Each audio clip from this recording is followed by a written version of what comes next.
Step into the unknown with the shadow frequency and your host, Matt Wilson, as he takes you where the shadows hum.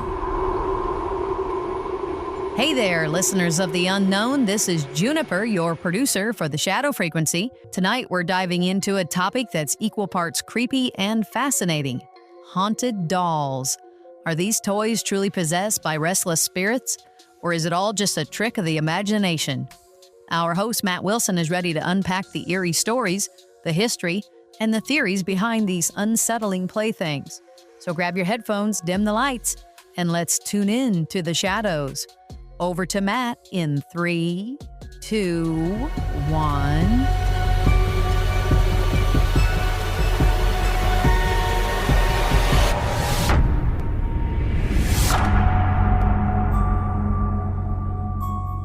Welcome, everyone, to the Shadow Frequency. I'm your host, Matt Wilson, and tonight we're stepping into a world where childhood toys take on a sinister edge. Haunted dolls. Those porcelain faces staring blankly from shelves, their glassy eyes hiding secrets. Are they vessels for something supernatural? Or are we projecting our fears into inanimate objects? Let's explore this together. First, let's talk about the infamous Annabelle.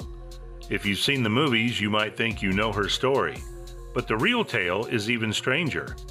Back in 1970, a young woman received a doll as a gift. A Raggedy Ann doll, to be exact. Soon after, she and her roommates started noticing odd things. The doll would move on its own, shifting positions or showing up in different rooms. They called in a psychic medium who claimed the doll was possessed by the spirit of a little girl named Annabelle Higgins, who died on the property years before. Things escalated. Objects levitating, strange notes appearing saying, "Help me." Eventually, paranormal investigators Ed and Lorraine Warren got involved, locking Annabelle away in a glass case in their occult museum, where she sits to this day. Skeptics say it's all a hoax, pointing out inconsistencies in the story, like how a rag doll could levitate. But believers argue the sheer volume of eyewitness accounts can't be dismissed. Then there's Robert the Doll down in Key West, Florida. This straw-stuffed figure dressed in a sailor suit was given to a boy named Robert Eugene Otto in 1906. Locals swore they'd hear it giggling or see it move. The Otto family claimed Robert was cursed, blamed for everything from broken furniture to bad luck. Today he's on display at the 40s Martello Museum, and visitors who don't ask his permission before snapping a photo report misfortune. Crashes, illnesses, you name it. Coincidence or something darker? So what's behind this? Some say dolls with their human-like features are perfect vessels for spirits, something psychologists call the uncanny valley, where things that look almost human but aren't freak us out. Others point to cultural tales like Japanese folklore about objects gaining souls after 100 years. But could it be just our minds playing tricks? After all, we humans love a good story. Let's take a quick break, and when we're back, we'll dig into more cases and what science has to say. Stay tuned.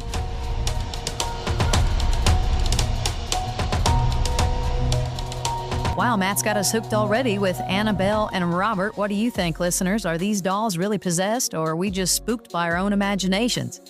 I'm loving the creepy vibe so far, and there's more to come. Matt's got some wild stories and theories lined up. If you're enjoying the Shadow Frequency, please hit that like and subscribe button. You can follow us on YouTube, TikTok, and Facebook, and find us on Apple, Spotify, Audible, iHeart, and all the podcast directories. And you can visit our patreon.com/Shadow Frequency page. And if you'd like to advertise with us or suggest an episode, also you can email us at shadowpodcast@protonmail.com.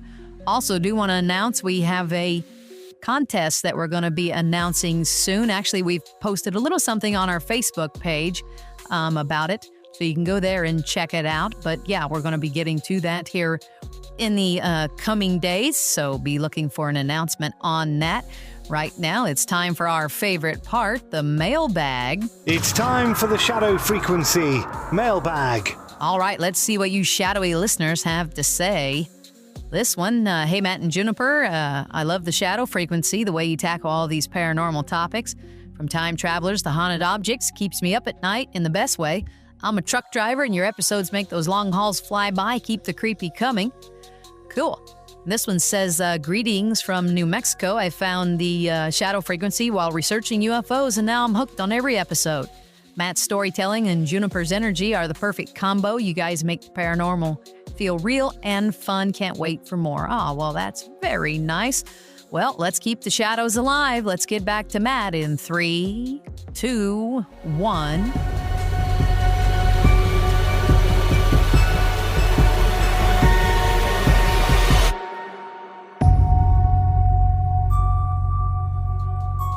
Welcome back to the Shadow Frequency. I'm Matt Wilson, and we're diving deeper into haunted dolls, possessed toys, or just our wild imaginations. Let's keep the eerie train rolling. Take the island of the dolls in Mexico. Picture this, a tiny island south of Mexico City, covered in hundreds of decaying dolls hanging from trees. It started with a guy named Don Julian Santana, who found a drowned girl's doll floating in a canal. He hung it up as a tribute, but then he kept finding more dolls, or so he said. Locals claim he was haunted by her spirit, driving him to keep adding to the collection until his death in 2001. Today, tourists say they hear whispers or see the doll's eyes move. Is it a restless soul or just a wind and a good ghost story? Then there's Okiku, a doll from Japan. In 1918, a boy bought her for his little sister, who died a year later. The family noticed Okiku's hair, real human hair, started growing. Priests confirmed it, saying the girl's spirit was inside. Her hair is still trimmed regularly at the temple in Hokkaido. Scientists say it could be a trick of humidity or hair shrinkage, but the family swears it's supernatural. So what does science say? Psychologists argue it's pareidolia, our brains seeing patterns like faces or movement where there aren't any. Add some confirmation bias and a creaky house becomes a doll on the move. But anthropologists counter that dolls have been ritual objects forever. Think voodoo dolls or effigies. Maybe they're conduits for energy we don't understand yet. What do you think? Possessed playthings or overactive minds? Hit us up with your thoughts. We might read them in our mailbag. That's all for tonight, folks. Juniper, take us out.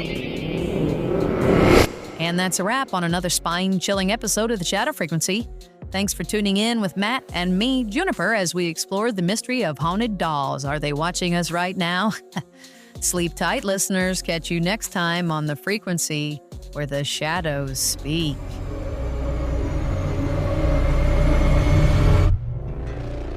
Dive into the unknown with the Shadow Frequency, hosted by Matt Wilson. Fresh episodes drop daily, delivering short, captivating, and info-packed paranormal stories that keep you hooked and hungry for more. It's the perfect blend of eerie entertainment and mind-bending facts. Catch us on Facebook, YouTube, TikTok, Spotify, Amazon, Apple, iHeartRadio, and all major podcast directories. The Shadow Frequency, your daily haunt for the strange and unexplained.